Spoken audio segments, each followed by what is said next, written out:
కృష్ణుడు పండితుడు వచ్చి సభలో కుంజర యోధం భూదోమ గుర్తుగా చొచ్చాను అనే సమస్య ఇచ్చి పూరించమంటాడు. శ్రీకృష్ణదేవరాయలు ఇంకా సభలో రాడు.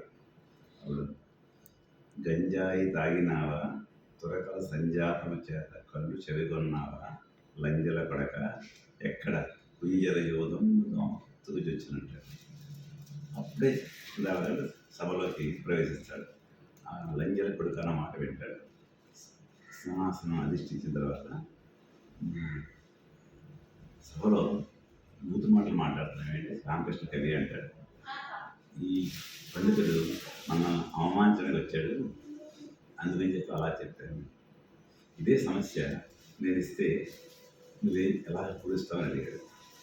రామకృష్ణ గారు ఎప్పుడు రంజన చెడి పాండవులు అరిభంజనులై విరటకులు పాల్పడి రకట సంజయ విధినే మందు కుంజర యూదంబుదోమ గుర్తుగా చూచి ఉంటాడు.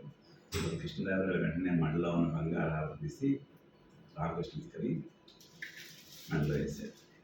ఇది అయిన తర్వాత ఓ రోజు రామకృష్ణ కవికి సౌలో ఉండగా దూర్జటి కవి గురించి శ్రీకృష్ణదేవరాయలు ఒక ప్రశ్న వేశాడు.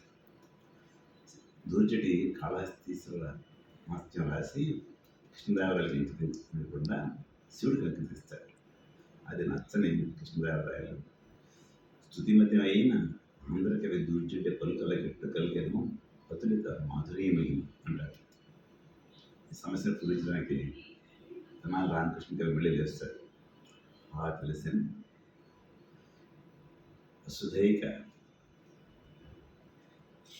సుకుమార వార వనిత జనత పహారి సంతత మధురోధర సుధారుల గోరుమి అంటాడు. అంటే అర్థం ఏంటంటే ఆ రోజుల్లో ఇది దూర్చుని పెళ్లి చేసుకోలేదు. ఈ వారకాంతలు ఉంటాయి కదా, వాళ్ళ యొక్క పెదవుల నుంచి పదరాల నుంచి మధురమైన దేనికి వచ్చడం వల్ల శబ్దం అంత అందంగా మధురంగా వచ్చిందని భావం.